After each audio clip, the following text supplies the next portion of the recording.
이번에는 과학과 관련된 재미있는 도서를 소개해드리는 사이언스 북 시간입니다. 오늘은 식탁 위에 혁명이 일어났던 18세기 동서양의 맛과 역사를 담은 책을 소개해드릴 텐데요. 음식이 단순한 먹거리에서 맛으로 한 단계 높은 품격을 갖추게 된 과정을 알아보겠습니다. 18세기의 맛 공동 저자이신 정병설 교수님 나와 계십니다. 교수님 안녕하십니까? 반갑습니다. 네. 18세기의 맛, 제목만 봐도 맛있는 음식 이야기 나올 것 같은데요. 먼저 어떤 내용인지 소개해 주시죠. 네, 이 책에는 모두 23분의 글이 실려 있습니다. 23가지 이상의 음식들이 소개되어 있죠. 네. 주식으로는 스파게티와 감자, 술과 음료로는 와인, 맥주, 삼해주, 진, 커피, 홍차, 국화차 그리고 양념으로는 고추장, 설탕, 소금, 버터 등이 있습니다. 네. 황제가 먹던 거지닭부터 굶주림을 견디지 못한 하층민들이 먹던 구황식인 솔잎까지 동서양의 다양한 음식과 맛이 소개되어 있습니다. 그리고 그것들이 역사적으로 사회적으로 어떤 의미가 있는지 쉽게 풀이되어 있습니다. 네, 얘기를 들어보니까 그 책의 어떤 주제가 18세기예요. 그 네. 이유가 특별히 있는 건가요? 네, 이 책은 그 한국 18세기 학회에서 기획한 것입니다. 저희 학회는 매년 새로운 연구 과제를 기획하고 있는데요. 맛에 대한 것은 2012년에 기획한 것입니다.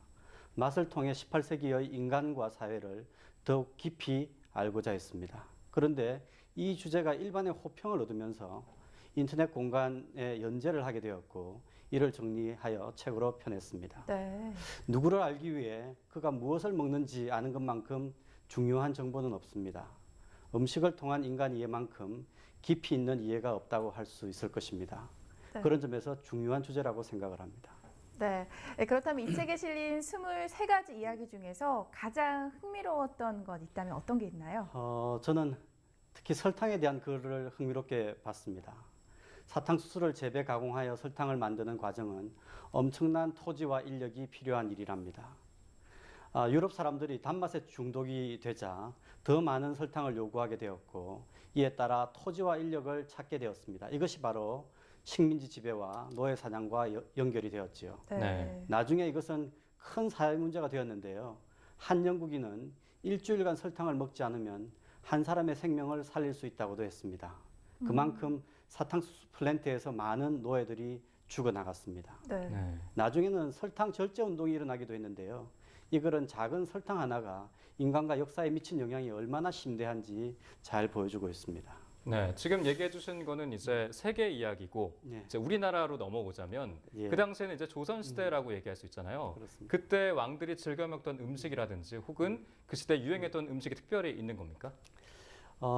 저는 이 책에서 조선이 임금 가운데서 가장 오랜 기간 동안 통치를 한 영조 임금의 식성에 대해 짧은 글로 소개를 했습니다. 네. 영조의 경우에는 어릴 때부터 심리적으로 불안 증상이 있었는데요. 그래서 입맛이 별로 좋지 않아서 그 입맛이 좋지 않던 영조의 입맛을 돋운 것이 바로 고추장이었습니다. 고추장은 영조 때 막 등장한 새로운 양념이었는데요. 매콤하고 달콤한 고추장이 입맛을 잃은 영조를 매혹시켰던 것입니다. 그런데 흥미로운 점은 영조가 즐겨 찾은 고추장이 궁중 내 내의원에서 만든 것이 아니라 양반집에서 만들었다는 것입니다. 네. 영조는 조종부라는 벼슬아치 집의 고추장을 좋아했는데요. 사실 영조는 당파를 내세우는 조종부를 싫어했습니다만 그 집의 고추장만은 그렇게 미워할 수 없었던 모양입니다. 네. 맛이 정치적 의견마저 넘어섰다고 볼 수 있겠는데요. 네. 또 한 가지 흥미로운 점은 조정부의 본관이 고추장으로 유명한 순창이라는 사실입니다. 물론 조정부의 고향은 경기도 고향입니다만 순창 고추장이 유명세를 얻는데 이 집안의 이름이 일정하게 역할을 하지 않았나 추정하고 있습니다. 네. 우리가 흔히 먹는 이 고추장에도 재미있는 일화가 이렇게 숨어 있었네요.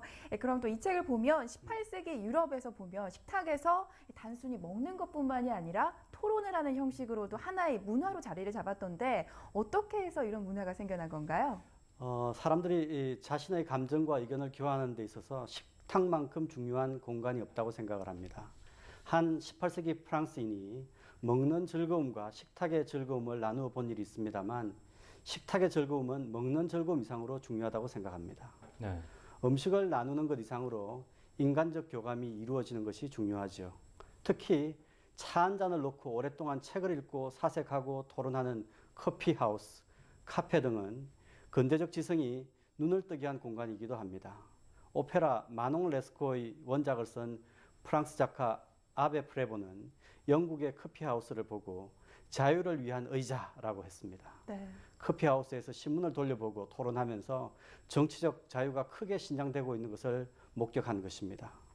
또 몽테스큐에는 카페에서 나오는 사람들은 들어갈 때보다 지성이 4배는 더 잘하고 있다고도 했습니다.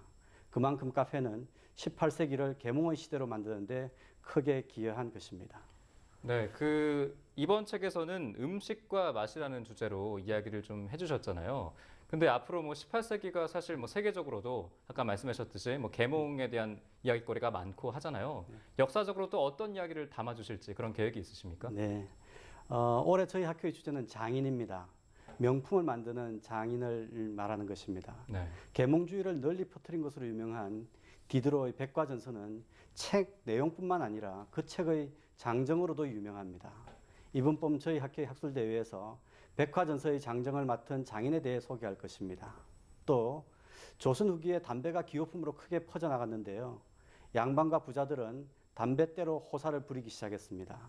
담뱃대가 어떻게 명품으로 등장하게 되었는지 그런 내용도 발표가 예정되어 있습니다. 이 밖에 도자기, 비단, 가방 등에서도 장인과 명품의 탄생을 살필 것입니다. 네. 그 속에서 18세기 인간들의 욕망, 지향 등을 발견하고 그것이 갖는 사회적 의미를 분석할 예정입니다. 네. 음식이 단순한 먹거리가 아니라 역사 속에서 또 이렇게 세계를 사로잡았던 하나의 문화라는 사실이 새삼스럽게 느껴집니다.